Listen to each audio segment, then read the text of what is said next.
अब हमको इतनी लीलाएं आती हैं मन में, और कोई आवे प्रकट करें फिर आप इधर उधर देखते मैं भूल जाता हूं। इसलिए कई बार आपने देखा होगा कथा करते करते मैं आंख बंद कर लेता हूं। क्यों? क्योंकि अब भाव कहना तो है लेकिन आप देख रहे हो उधर, तो फिर मन होता है कि अब क्या करें, आंख बंद करके सुना दो।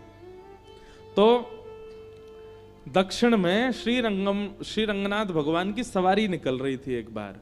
देखो अवगुण कैसे ठीक होते हैं ये हम बता रहे हैं। तो श्री रंगनाथ भगवान की सवारी निकल रही थी, तभी वहां पर उसी नगर में एक पहलवान रहता था। उस पहलवान का नाम था धनुर्दास। बहुत बड़ा पहलवान, मल्ल पहलवान था। लेकिन उसकी पत्नी में इतनी आसक्ति थी, पत्नी से इतना ज्यादा प्रेम करता था। प्रेम करने तक ठीक होती है बात, पर आसक्ति बहुत बुरी होती है। आसक्ति कैसी होती है? दिन रात बस उसी को देखते रहना, उसके बिना जी नहीं सकते, वो कहीं चले जाए तो विचलित हो जाना, ये आसक्ति है। आसक्ति बुरी होती है। तो पत्नी में बहुत आसक्ति थी। भगवान की सब सवारी लेकर के चल रहे थे, सब लोग जय जयकार कर रहे हैं श्री रंगनाथ भगवान की। इतने में ही वो धनुर्दास सामने से निकल के जा रहा था, पत्नी के साथ जा रहा था। धूप पड़ रही थी तो छत्र लेकर के पत्नी के ऊपर चल रहा था। अच्छा, सीधी छतरी लेकर के चल रहा हो ऐसा नहीं, पत्नी सीधे सीधे चल रही है और वो उल्टा चल रहा था छतरी पकड़ करके पत्नी के आगे छांव करता हुआ। क्यों? क्योंकि चलते फिरते समय भी उसको पत्नी दिखती रहे। उल्टा उल्टा चल रहा है छतरी लेकर के। अब ये देख करके सब भगवान की सवारी तो भूल गए, सब उसी को देखने लगे और सब मजाक करने लगे। वाह भैया, ऐसा जोरू का गुलाम पहली बार देखा है। पत्नी के ऊपर छतरी लेकर के चले ये तो ठीक है, लेकिन उल्टा चल रहा है, उसके रूप को निहारता हुआ। लेकिन भैया बाकी सब लोग तो हंस रहे थे उस पर, लेकिन भाष्यकार श्री रामानुज स्वामी जी महाराज, आचार्य की दृष्टि जैसी उस पर पड़ी, आचार्य ने मन बना लिया कि इसमें गुण तो है, पर यह गुण संसार में लग चुका है, यही गुण ठाकुर जी में लगाना है बस हमको। क्या गुण है? रूप देखने का, सुंदरता देखने का गुण है।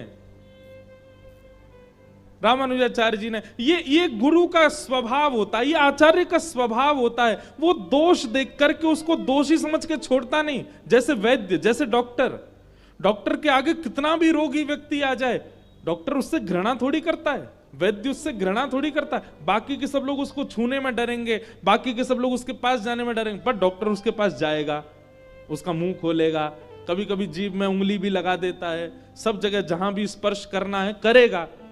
क्योंकि वैद्य के अंदर ये बात नहीं आती कि ये कैसा है। ऐसे ही गुरु का स्वभाव होता है। गुरु किसी के दुर्गुण देख करके यदि दूर कर दे तो वो गुरु नहीं होता।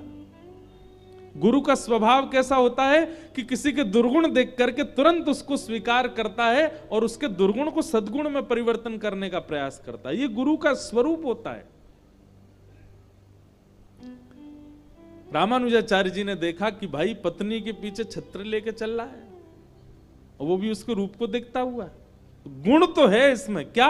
दर्शन का गुण है, पर संसार के प्रति लगा है। यही ठाकुर जी में लगाना है। सवारी जब पूरी हुई, रामानुजाचार्य जी ने अपने कुछ शिष्यों को बुलाया और कहा, वो जो छतरी लेकर के चल रहा था अपनी पत्नी के पीछे, तो सब जोर के हंस के बोले, अरे वो धनुर्दास है महाराज।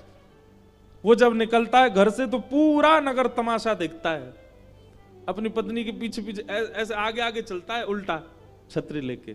हाँ, उसी को बुलवाओ, मठ में बुलवाओ। सब वैष्णव विचार करने लगे, वो इतना दोषी व्यक्ति, इतना दुर्गुण युक्त व्यक्ति, इतना कामी व्यक्ति, और आचार्य उसको मठ में बुला रहे हैं। सब गए और धनुर्दास के पास जाके कहा, बोले श्रीमद रामानुजाचार्य जी महाराज ने आपको बुलाया है, चलो।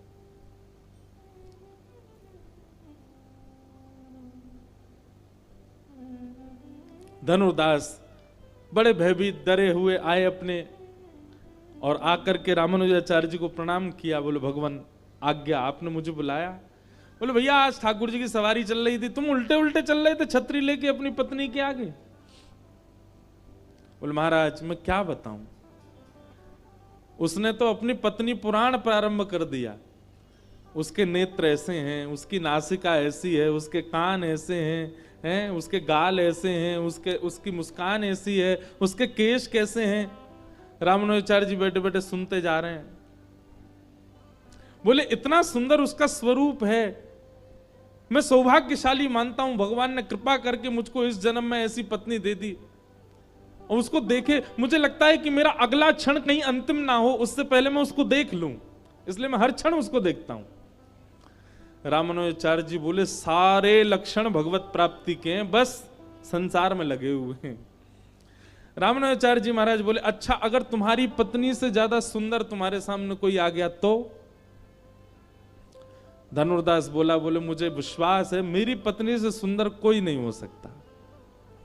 बोले अगर मैंने उससे सुंदर तुम्हें कुछ दिखा दिया तो?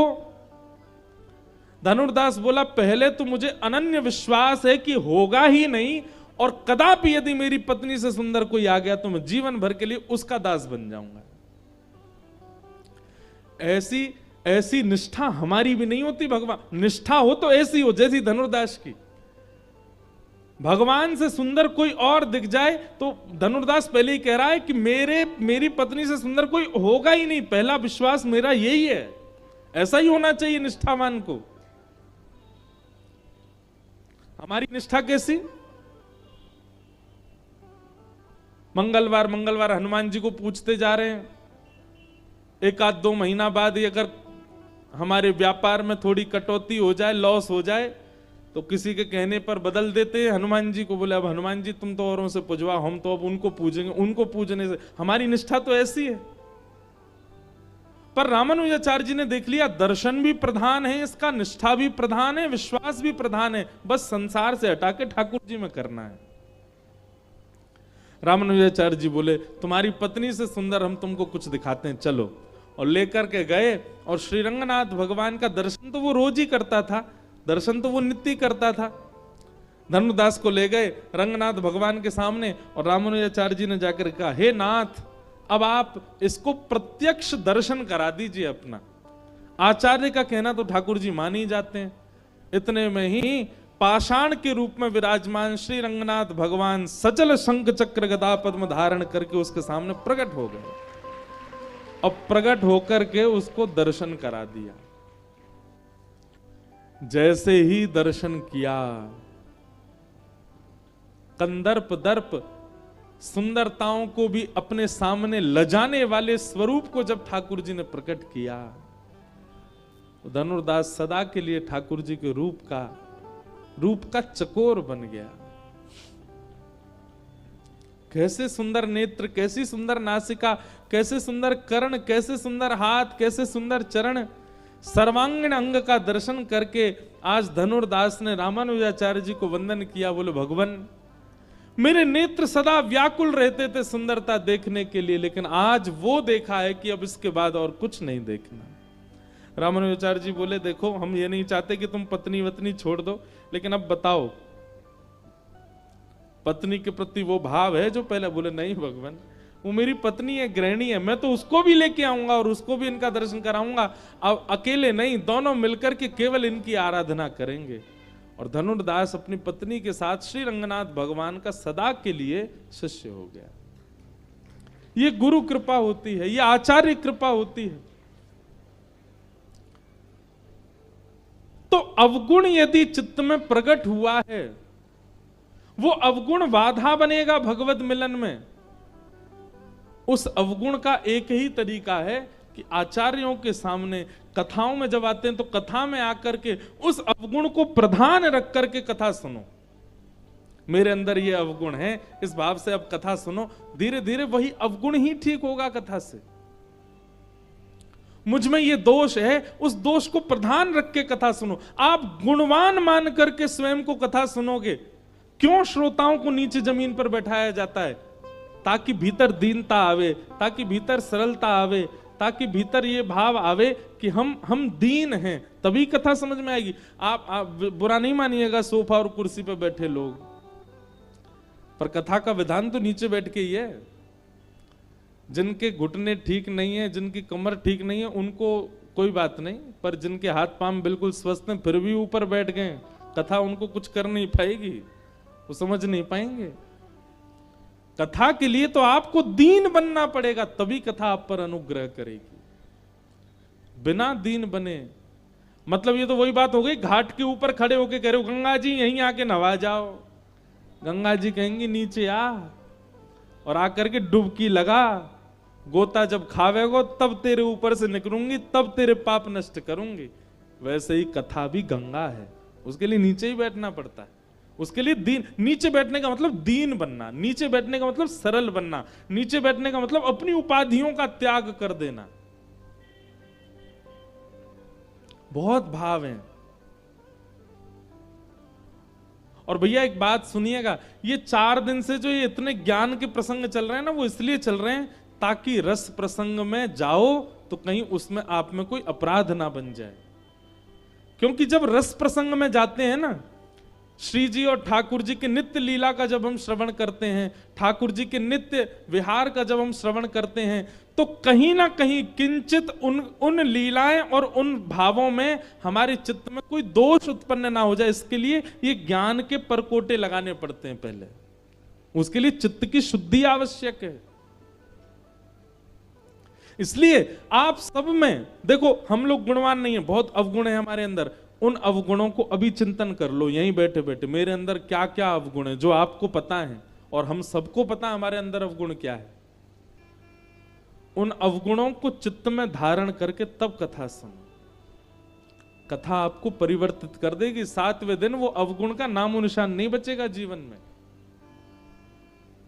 ये कथा का प्रभाव है। हमने कितनों को बदलते देखा कथा से, और वह बदलाव कोई ऐसा नहीं कि आप सामान्य ही रहोगे, वह बदलाव यह अनुभूति कराएगा कि श्री कृष्ण मिल रहे हैं, श्री कृष्ण अब आ रहे हैं। भीष्म पितामह ने आज वही किया, अपने प्राण त्यागने से पूर्व भगवान से कह रहे हैं कि हे नाथ, मैं जीते जी जो नहीं कर पाया, कम से कम जाने से पहले वो करना चाहता हूं। इसी के लिए मैंने अभी तक अपने प्राण बचा के रखे, मेरे रोम रोम में बाण लगे हैं। मैं चाहता तो मर जाता, इतनी पीड़ा नहीं सहता, पर इतनी पीड़ा मैं केवल इसलिए सह रहा था, मुझे अंतिम एक काम करना है जो अधूरा रह गया था, कि अपनी मति आपके चरणों में अर्पित करनी है।